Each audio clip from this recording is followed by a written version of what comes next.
کبھی آپ نے سوچا ہے کہ طلاق صرف وہ نہیں جو عدالت میں دی جائے، جو 3 الفاظ بول کر ختم ہو جائے؟ بعض اوقات طلاق خاموشی سے ہوتی ہے، ایک خاموش زہر کی طرح۔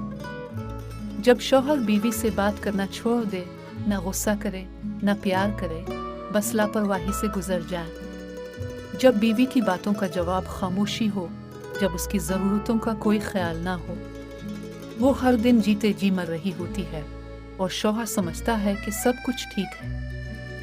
محبت کا اظہار ختم، توجہ ختم، عزت ختم۔ یہی ہے خاموش طلاق۔ رشتہ کاغذوں پر قائم ہوتا ہے، مگر دلوں میں ختم ہو چکا ہوتا ہے۔ ایسی طلاق سب سے خطرناک ہوتی ہے، کیونکہ نہ کوئی لفظ بولا گیا، نہ کوئی سوال اٹھا۔